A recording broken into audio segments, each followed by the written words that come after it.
Here we go. Okay, I'm gonna send you everybody a link about the Egil's Saga, sung by this German heavy metal group Faun, and it's kind of really haunting. We'll talk a little bit more about that when we get to that part. So Egil's adventures continue, and we're going to be covering the rest. We're finishing this Egil's Saga today, and then we will have our midterm, which covers Egil's Saga and the two previous ones, the Saga of the Volsungs and the Beowulf. Yes, so that's going to be immediately after the spring break. But we'll finish Egil's Saga today, and we'll see what happens to Egil. Predictably, Egil becomes old and feeble, but he has been quite a personality, starting from when he was 3 years old, and he's a couple of things we know of his childhood. He was quite a person. He continues to be quite a person. He's very well connected. He makes enemies and he makes friends. Sometimes his friends become his enemies, or vice versa. And sometimes it's this interesting balance. And what do you think? Having read a lot of it now, what do you think of what kinds of themes come from Egil's Saga that kind of are crystallized by reading it? What sorts of themes do you see there? Well, I see a lot of it coincides with our previous readings too. A lot of it's war and battle, and it's yeah. There definitely is a common theme. It's war and battle, and yet it's, and they're getting old and dying. Yes, and they kill people, and they go to all these battles, and eventually they get old and die. Yeah, so it is the universal themes of human life, I guess. And we have our feuds and battles as well. We don't go hacking people with swords and spearing them with spears, but it's sometimes we have also our own battles in everybody's lives. So there's also a lot of travel here, which is kind of interesting, and the fact that really what I think makes Egil's Saga very interesting is that it has this historical background, that we can see these kings that can be dated independently by historical records, and they were real people, and so was probably Egil. Some of the things may have, because he's kind of he has become a legend in Iceland, so some of the things may have been exaggerated, but there was something fundamentally very strong about his personality, his character, in order to make him such a memorable person who deserved a saga of his own. So if we go back to, we'll just kind of go over very, very quickly the rest of the chapters. If we go back to chapter 60, this is where Egil decides to go back to England to see King Athelstan, for whom he had been fighting earlier when King Athelstan was fighting over the territories there in the northern middle parts of England, had his wars with King Olaf, who was in Scotland, and they were kind of feuding over the territory between Athelstan and King Olaf, and Egil and Thorolf were fighting for him. Thorolf died. Egil received a lot of recognition from King Athelstan. King Athelstan was a significant English king. He was the promoter of learning. and very pious. So interestingly,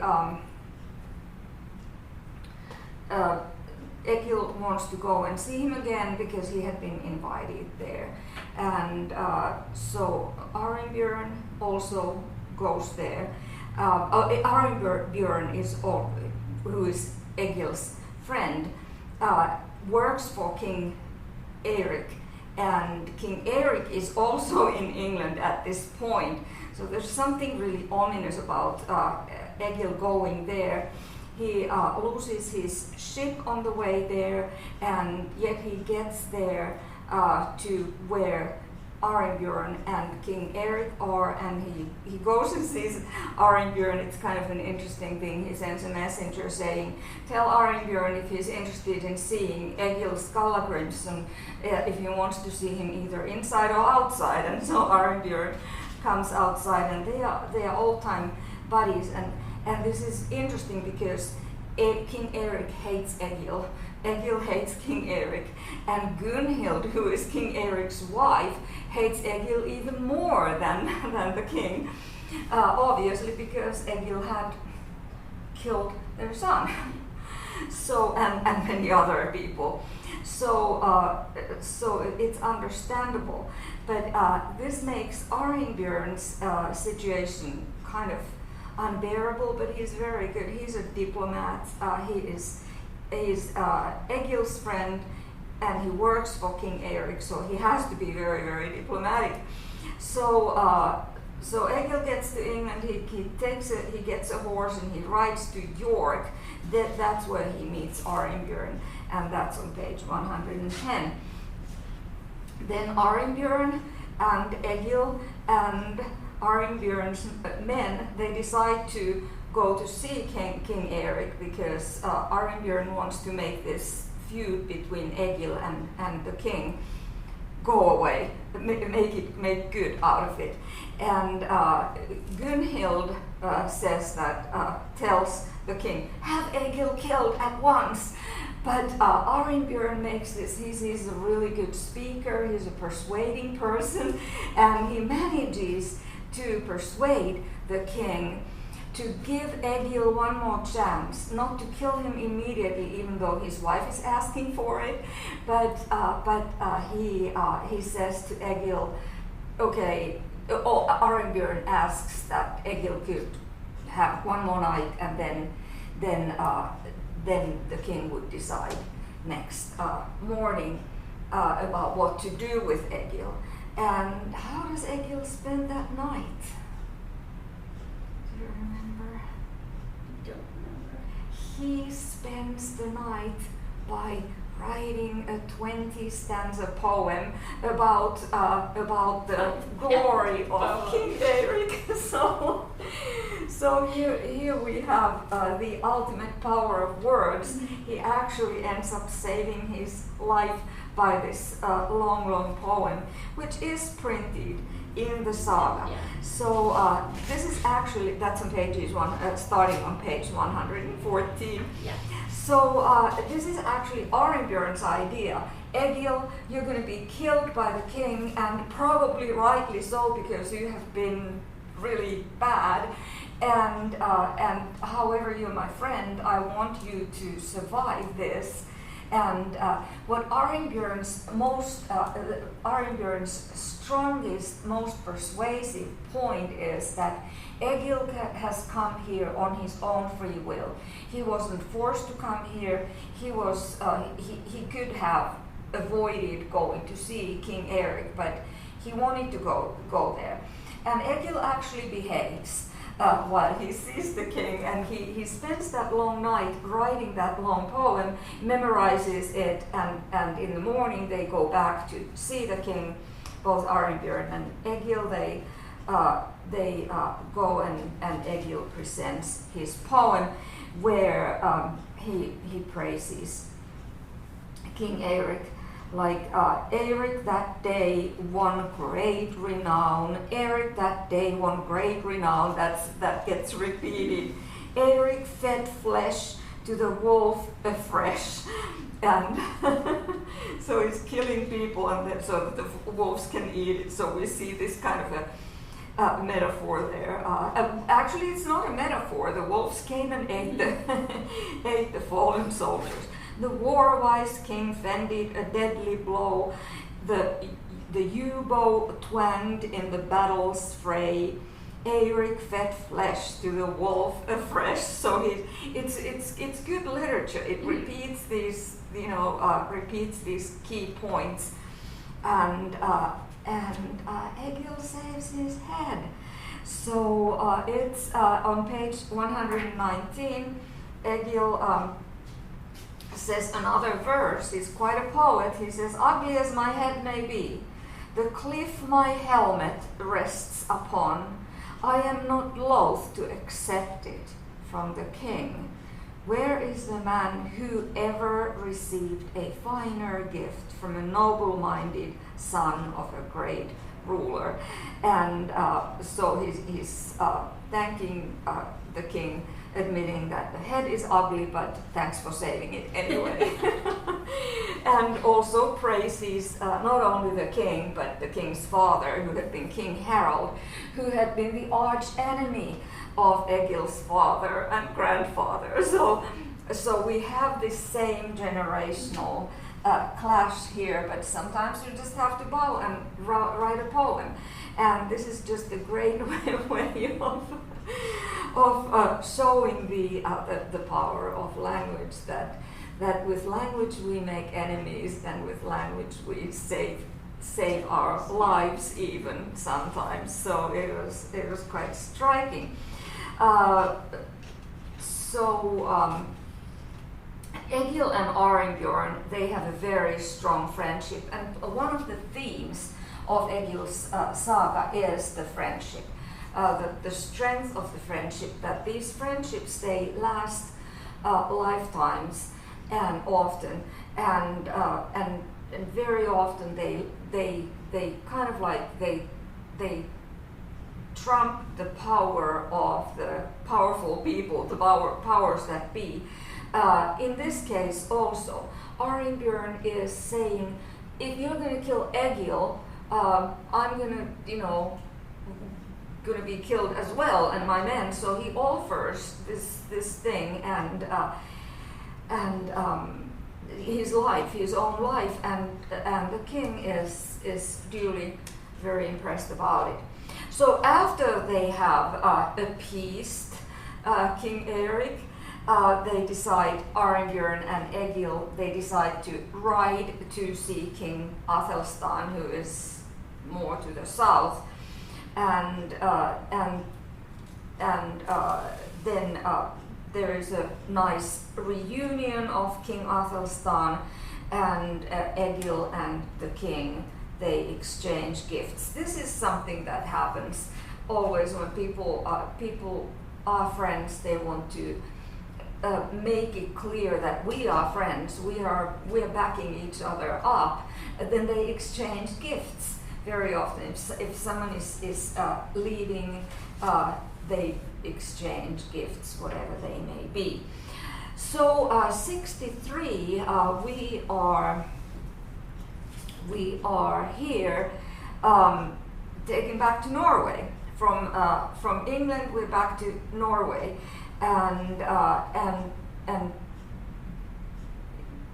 here we are introduced. Sometimes we're introduced to these side characters. There was a landholder in Norway called Eric the Allwise, who was married to Thora, who was Thor's daughter and Arinbjorn's sister. It's always made where you have these long explanations of how people are related, and it seems like really tedious at some point, but at the same time it explains what is going on. These people are of the same family.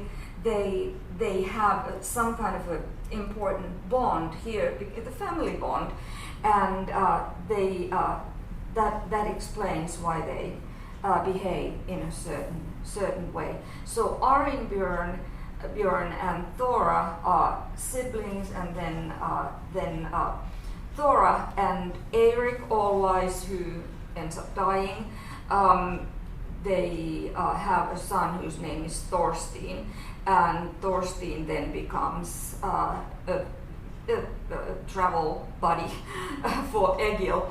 So Thorstein, who is Thor's son and Arinbjörn's nephew, Thorstein claims his inheritance, and after Eric dies, and so Thorstein becomes a wealthy man, and Eric stays with Thorstein, who is Arinbjörn's nephew again. So there's this connection. Arinbjörn is a good friend of Egil's, and Thorstein is his nephew. Then on 64, we are introduced to King Haakon, who is ruling Norway. Now, King Haakon is King Eirik's brother, and they were feuding again over the two brothers. They were Mobile brothers, but Eirik had, killed a lot of them. So they have been feuding over Norway. Eirik has gone to England and is now there and is not as strong as he used to be, because Haakon has gotten Norway. But you have this power struggle where it's always kind of like who's going to want my position, and Haakon is very suspicious about everyone. So Egil and Thorstein, they go to see King Haakon in Trondheim. Trondheim is that place where kings tend to stay, spend time very often. Then they travel to various other places. And here we are explained that King Haakon allows Thorstein to inherit his father, and it makes him his landowner. So these kings, they had a lot of say about people's personal lives, like, okay, your father dies, you inherit your father. But it wasn't that simple, because the king had to have his fingers in all of these matters. And that's why they go to see King Haakon, but that's not the only reason, because Egil had something of his own that he wanted to address. And anyway, Thorstein becomes a powerful man. He's a relatively young man, but he's made a landowner. And of course, if we think about governments need to have money in order to do what governments do. We have taxes, and in this world, the similar kind of a thing was done by the king, who appointed these landowners, then who had the right to tax people in a particular area. So everybody kind of like pitched in to the management of the country, but they didn't always like it, in the same way as there are significant numbers of people in today's world who don't want to pay taxes. So similar kind of a thing. So Haakon gets his business done when they visit the king. Egil presents his own old case to King Haakon, and this is the case of his wife's Asgerd's inheritance, because Asgerd would have inherited from his father, or that means Egil, who was Asgerd's husband, would have gotten that money or those properties, and yet it was Berg Onund, who was Asgerd's half-sister's husband, who said, "No, I'm not giving anything to you. Asgerd it was born out of wedlock, even though she wasn't, but the father had taken the mother against the parents' will." So that caused a big trouble. It's still causing a trouble. And King Haakon denies Egil's request. It's like, no, this is I'm not going to go behind this. And so we kind of like left this thing hanging. So Meanwhile, in chapter 65, we have this incident where Egil ends up killing Ljot the Pale in a duel, and it's kind of like a gruesome duel. Ljot had actually challenged, why did this happen? Because you go and help your friend. Ljot had challenged Fridgar for a duel, and he was this weak, young, slender guy, and Egil feels that he needs to help Fridgar because they were connected, and he was part of family. Actually, Gyda, Fridgar's mother, was part of the family, one of the sisters of the family, Asgard's family, and Arinbjörn's family. So Egil is like, okay, I'm going to help out, and takes Fridgar's place. They first go to this assembly where they present their cases, and Ljot the Pale challenges Fridgar for a duel, and no, they don't go to the assembly. I'm sorry, that comes in the next chapter.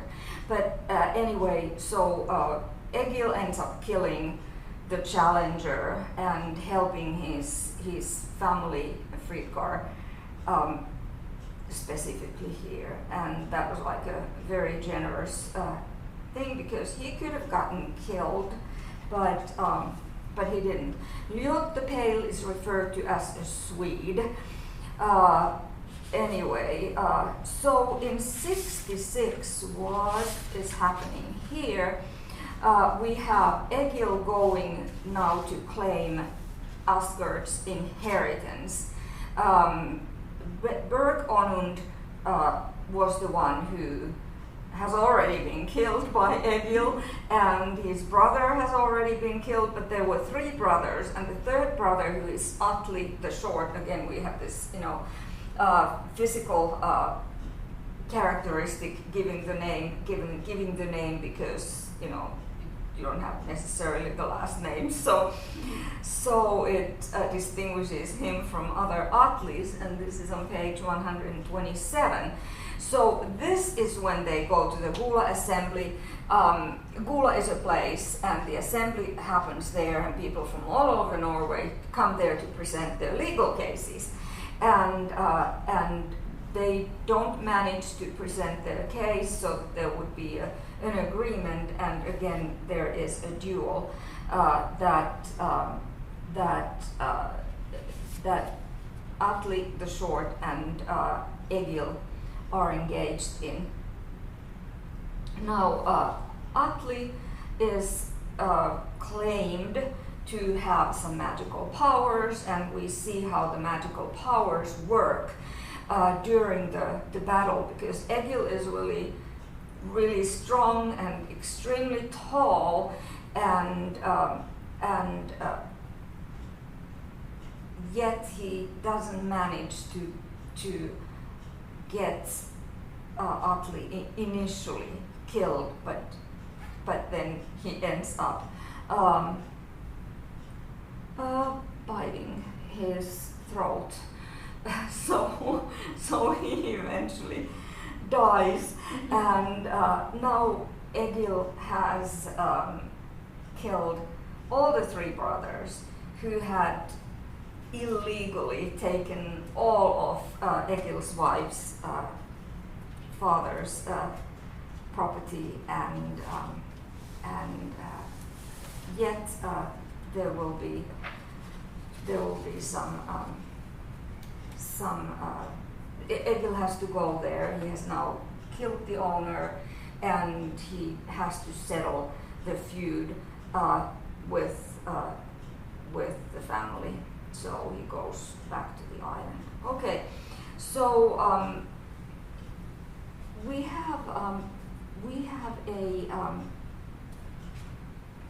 summer coming up again, and Egil has now, so he has killed Atli, who was Barry Onun's brother, and he has killed Barry Onun and the third brother as well, so there's nobody to inherit the place. So he has now settled the feud with these brothers, and that thing is done. It has lasted years and years, but it was bothering him, and he has gotten it settled now.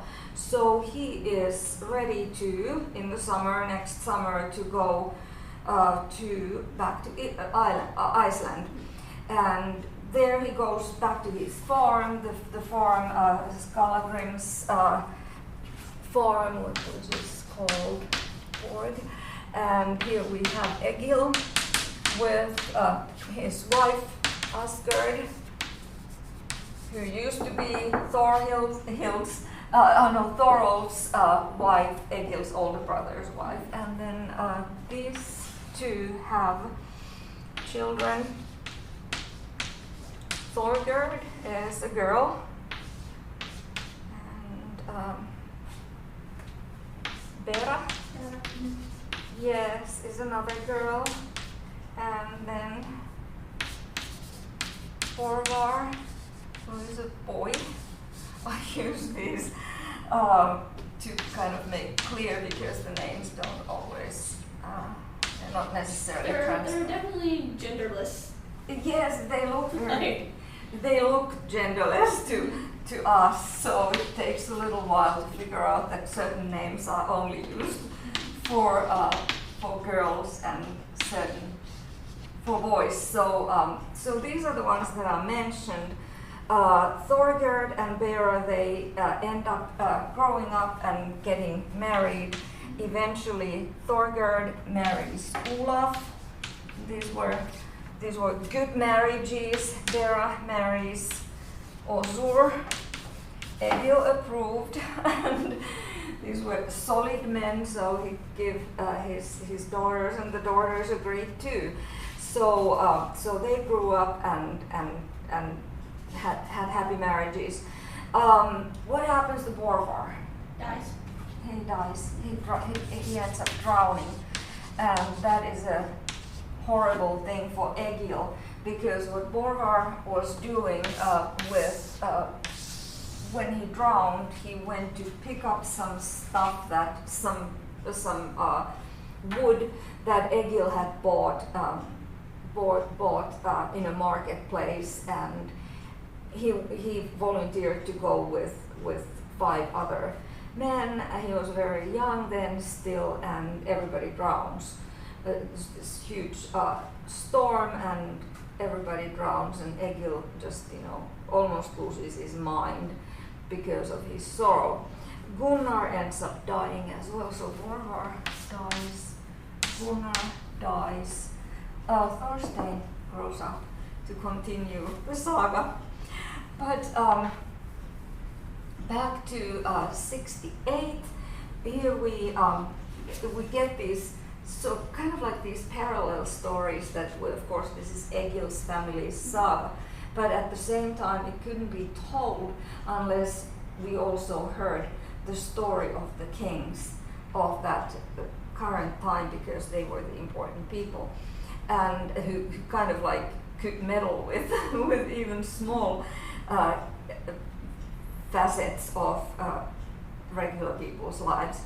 Now, of course, Egil and everybody who is being written about, they were not like peasants. They were farmers, but they were relatively wealthy farmers, and we can see the kind of like the power of money and possessions that often is one of these lines of story, that then they inherited this and they got these gifts and they were very happy about the gifts. Egil is kind of like appreciates gifts, especially from kings, So when the kings give him a gift, then his moods change and he becomes like in a happy mood if he gets some we would think trinkets, but they are symbols of much more. If you get a ring, arm ring from a king, it means more than just an arm ring. And in that world, of course, valuables were, metals were very valuable. Metals and fur, so they were. So in 68, Egil receives word from Norway that Eirik Bloodaxe had been killed. Okay, and he had been in England, but Egil now has lost an enemy. So he doesn't have to worry about him anymore. Gunhild, the wife who was the nasty wife here, so we have like a stereotypical nasty wife, and and Eric's and Gunhild's sons, who are adults now, they had gone to Denmark. Arinbjorn is also from England. He's back in Norway. King Athelstan dies, and his brother Edmund becomes king. So these are important points in the, King Edmund is not mentioned anywhere else, but it kind of dates the story to its timeline, and it's very helpful. So we're talking about 800s, 900s, and that era. And everything then was written down much later, not much later, but a couple hundred years later. Okay, so it's summer again. Egil decides to go back to Norway, and we can see, they're just sailing around. He goes with a friend whose name is Ond Sioni, and they go to Arinbjorn. They stay there, and they spend the Christmas there. Christmas, of course, referred to as Yule. And they have a good time there. They exchange gifts, and that's the sign of their long friendship. But after Yule, Egil kind of grows depressed. On page 131, chapter 69, he is bothered by the fact that there's one thing he hasn't settled yet, one matter that he hasn't settled yet, and this has to do with property again. So he hasn't claimed the property that he won in the duel from Ljot the Pale, the Swede. Okay, he killed Ljot the Pale, and according to the rules of the duel, he was supposed to get his possessions, his property, but what has happened, it's not that Egil has been there to take care of this issue, and what has happened is King Haakon, he now governs this property, because if some property is not owned by a legally acknowledged party, then the king can come and claim it to himself. So that's what had happened, and so King Haakon now governs this property. And Egil, because Arinbjorn asks, "What's your problem? Why are you so in a bad mood?" And Egil says this bothers him, that he hasn't settled this issue yet. And Arinbjorn is just like, I can't.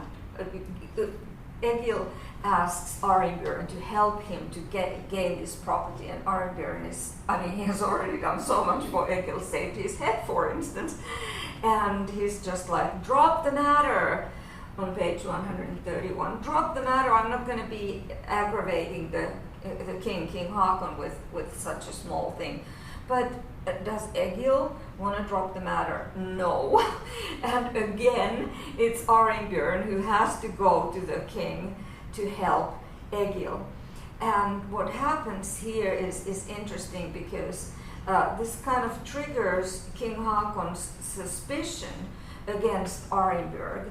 against his loyalty, because Arnbjorn is affiliated. He was serving Eirik as well, King Eirik, and King Eirik, who is King Haakon's brother, even though King Eirik is now dead, he left several sons behind who are likely to want to have King Haakon's position, one of them, or all of them, or any one of them. So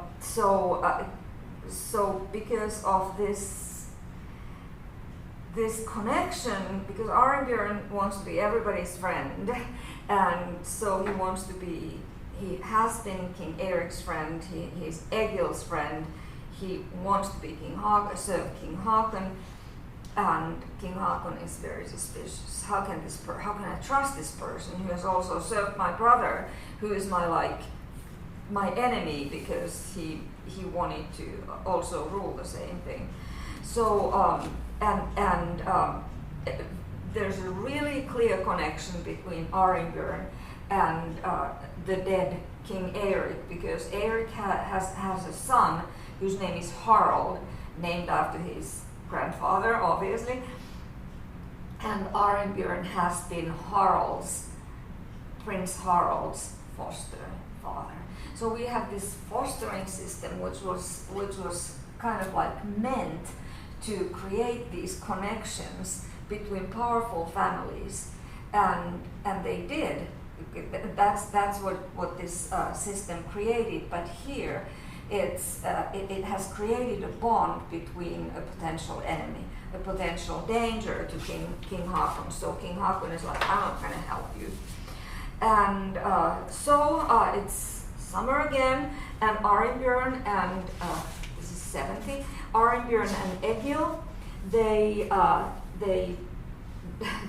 first wintered on Arnbjorn's land, and then it's spring, it's summer. They get this anxious feeling that they have to go raiding, and of course that was their one of their ways of making money. So they go to Saxony, to continental Europe, to the coast of continental Europe, Saxony and Frisia, and they go raiding there in the spring.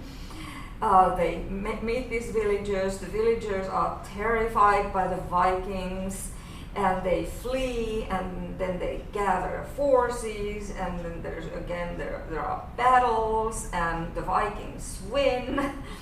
So we have one situation where, and this is how legends are really made. We have this powerful Viking Egil, who, for instance, here he fights 11 men alone, and he kills them all. So Egil's own men, we see echoes to earlier stories that we have read. Egil's men have all left him alone to fight these 11 men. Yes, so you remember, it was... Yes. Yeah, it was in Beowulf. Beowulf was all left. His men left except for his right-hand man. Yes, exactly.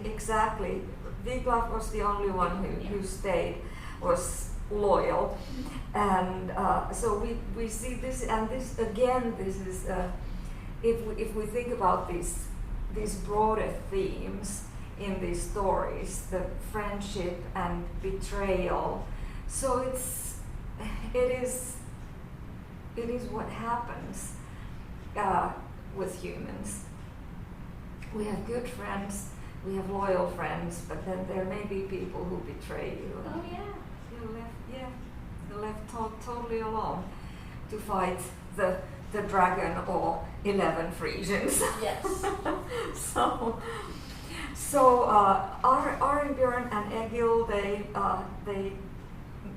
come through this. They decide to go to Denmark. Arnbjorn wants to meet Eirik's sons because he's been fostering one of them, so they have a strong bond. And Arnbjorn says to Egil, why don't you go to Norway? And from Norway, why don't you go to Iceland? Because he can be trouble. And Arnbjorn decides to stay with Eric's sons. One that was his foster son, who is referred to as Harald Grey Cloak. So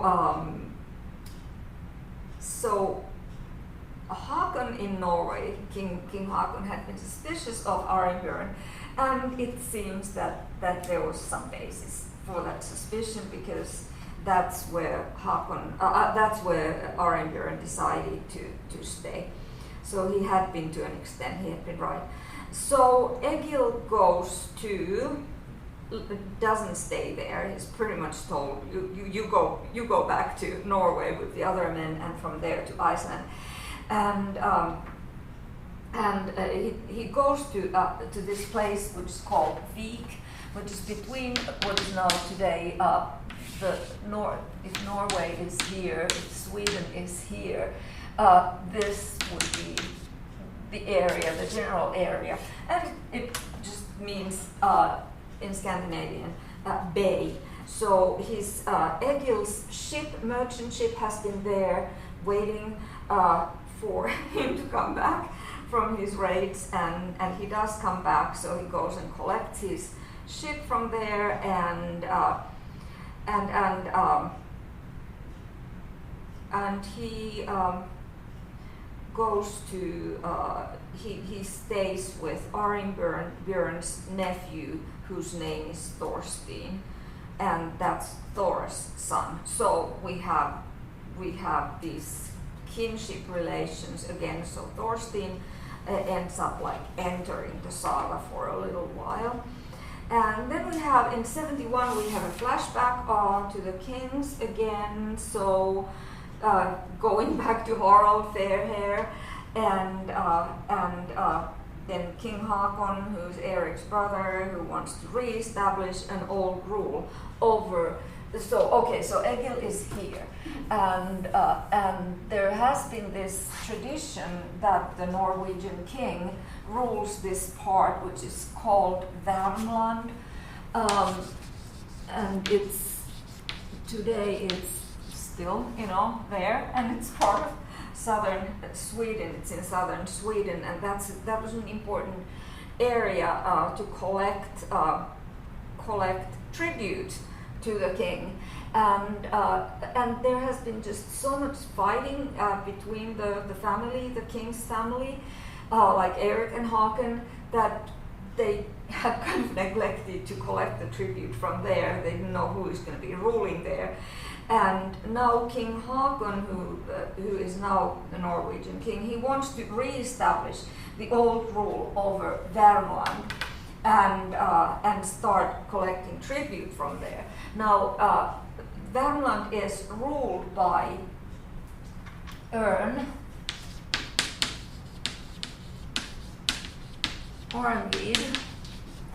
and nobody really knows at this point who he's loyal to, but it seems that he's loyal to himself only.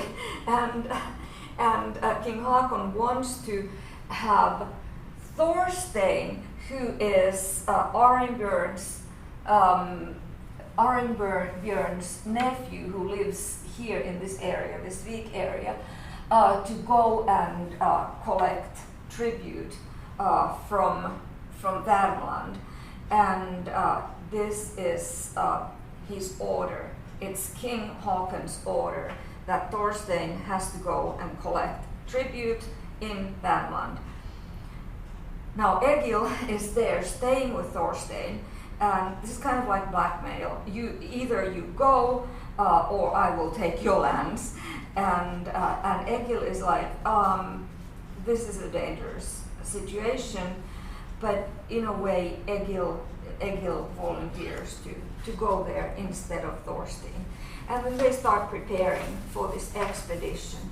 And it's winter, and it's snowstorm time. It's kind of like, if you imagine that what we had for a week if that is like multiple by many times and lasting for many months, that's the kind of a place where they are, and they're supposed to go through this very, very uninviting and unfriendly scenery full of snow and ice, and Egil and King's men start going, but of course King's men, they want Egil killed, and Egil just takes 3 of his own men with him, and the King's men, they pretend to go on this expedition, and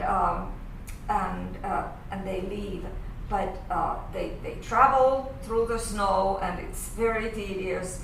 King's men say, okay, we're going to be staying here for overnight, and you just go continue, there's a farm somewhere there. And the King's men, they decide to they leave the place. Again, betrayal, and it's unclear whether Egil really knew that this is going to happen, but he's not a stupid person, he probably suspected. And so Egil and his 3 men, they get lost there. It's dark, it's cold, the horses are struggling to wade through the snow and ice, and the horses have a lot of trouble, and then they have a lot of trouble to getting the horses through. They finally find a farm, and there they find a farmer whose name is Armud, and this is in 72, and this is quite a scene. There's something suspicious. Armud says, okay, come on here, and I'm gonna serve you food, and you can stay here overnight because you're exhausted after that wading through the snow and ice day of doing it. So he serves them dinner, but again there is something that is missing from that dinner, and that was, we've been here before, there was no ale yet served. So there's this little interesting incident where the farmer's daughter, who is like 10 years old, the mother whispers to her, go and say to the men that there will be ale. And so this is on page 138. My mother sent me to talk to you and bring Egil word to keep on his guard. The maid of the ale horn said, that's the mother, said that your stomach, said treat your stomach as if you expect to be served something better. So they bring in ale, and then everybody gets drunk. And it seems that this is the grossest scene in the whole of, there are a lot of killing scenes where blood is spurting out and people are, ripped off of their limbs, or their throats are bitten through, or whatever. So, but this is the grossest scene. Everybody gets drunk. Egil and his men. Egil keeps drinking, and then he's starting to see, and he vomits. And where does he vomit? On the face. Oh my God! So he pukes at his host's face. And this is so graphic, and this is so gross that when we think of Vikings and how their behavior is, Egil, however, was suspicious of something that Armud, even though he kind of on the surface was helping them out, really was not on his side. So in 73, this goes on. How does Egil pay for the generosity of the farmer? He goes where the farmer and the wife are sleeping. He just goes in there, barges in there. He pulls the farmer out of the bed, and he cuts his beard and gouges one of his eyes out. So I mean, it's so gross. And this is our man. This is our hero, but of course he's an anti-hero, and this doesn't mean that we have to, when we're reading about Egil, he's a legendary character, we don't have to approve everything he does, and there are sometimes he does these horrible things that we just want to kind of like, Egil, what are you thinking about? Was that really necessary? Right. I mean, he comes up with his own reasons, I guess, in his head. Yes, exactly. And then decides to act on them. That's so very true. And it seems that he's kind of like manic depressive in a way that he gets into these manic phases where he does really horrible gory things to people. Right, yes. But it ends up that he very often he does these horrible things to people who kind of stab him back. Yes. The thing that the biggest thing I have against Egil was when he just cold-bloodedly kills Ragnvald, who was the young prince, about 10 years old, and that was the world. I don't want to. I just want to point out that these are things that we don't necessarily like. We don't have to approve. Yeah. But some of it is entertaining. I have to say that the puking on the farmer's beard was quite an entertaining scene. Interesting, yes. It's gross. And it's so funny because they go into detail and they talk about how it's like a huge gush of vomit, like a jet stream of vomit out of Egil's mouth. Projectile vomit. Projectile vomit. They had to put that in there. I know. So it's kind of like, okay, sure, yes, very, very detailed in certain aspects. So they are on a mission. They have to go and collect this tribute. They have to meet an Arnvid and get the tribute back to the King Haakon, and they have to go there, but they are suspicious now that Armud is going to be ambushing them, and that's what he is doing. It's like this, hero's journey from one horrible place to other place, and sometimes they get some comfort on the way. They come to this farm, which is owned by a farmer whose name is Alf, who seems to be a decent person, and they kind of like get some information about what's going on. They have seen some men around, and so Egil and his 3 men, they are suspicious that something this may be really, really dangerous. But they get to King Arnvid, and everything seems to be fine. They are wined and dined, and then Egil, he is not a diplomat. He says except when he made that 20 stanza drapa, a long poem for King Eric. That's when he was a diplomat. But here he says to Earl Arnvid.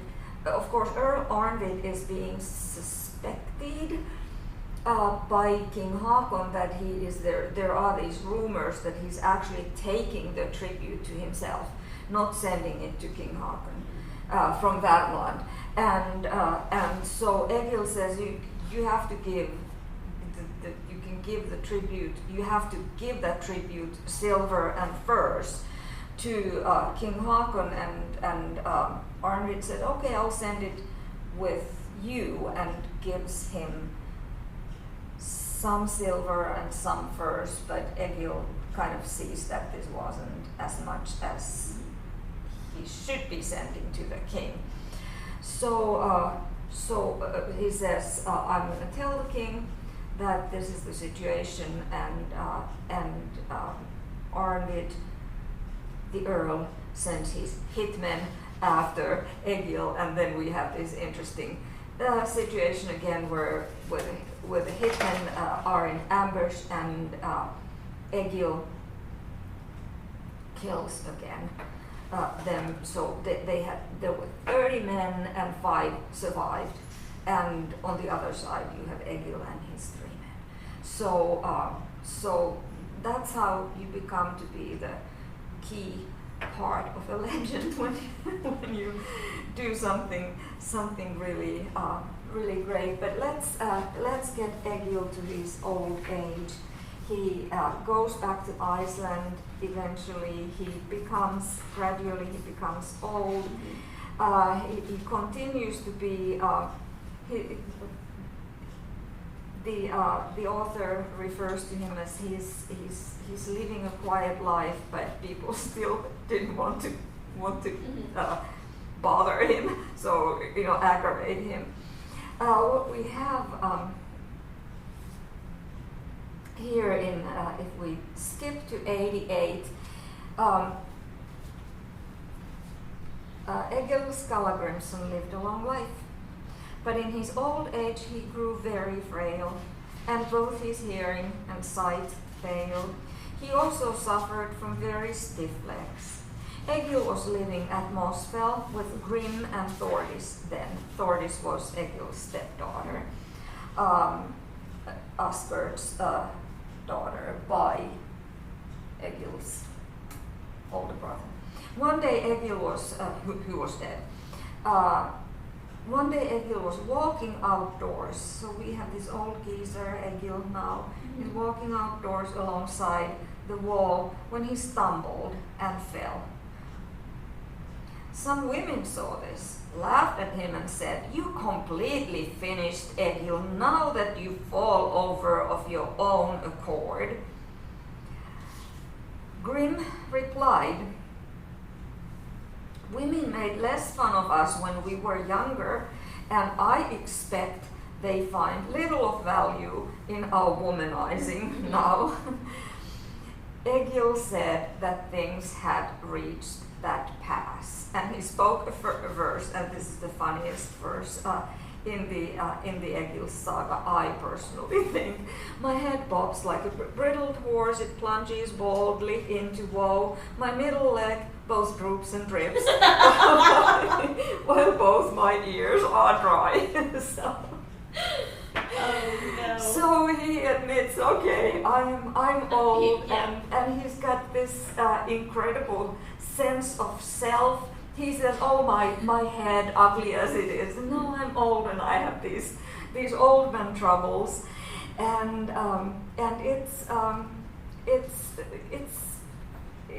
we are taken to Egil's children. He's got a number of children and then grandchildren. Thorstein ends up being the person who lives in Borg in his grandfather's estate, and continues to live there, and it's also, if we in 90, and we need to finish, but we get this middle passage here in 184. Great families descended from Thorstein, Egil's son, which includes many prominent men and poets. Thorstein's descendants belong to the Murar clan, as do all other descendants of Skallagrim, Egil's father. For a long time it was a family trait to be strong and warlike, and some members were men of great wisdom. It was a family of contrasts, and that's what we have. Brothers who are very, very different. Some of the best looking people ever known in Iceland belong to it, such as Thorstein Egilson, his nephew Kjartan Olafsson, Holgud Mundarsson, and Thorstein's daughter Helga the Fair. That was, by the way, an interesting story about that. Huslav Gunlaug Serpentine and Hravn the poet contested. But most members of the Murar clan were exceptionally ugly. So it's we end with these words, and it's just like these contrasts that happen between family members. You have hatred, you have love, you have loyalty, you have betrayal, and the whole slew of other kinds of things, and I hope you have enjoyed Egil's. Okay, thank you.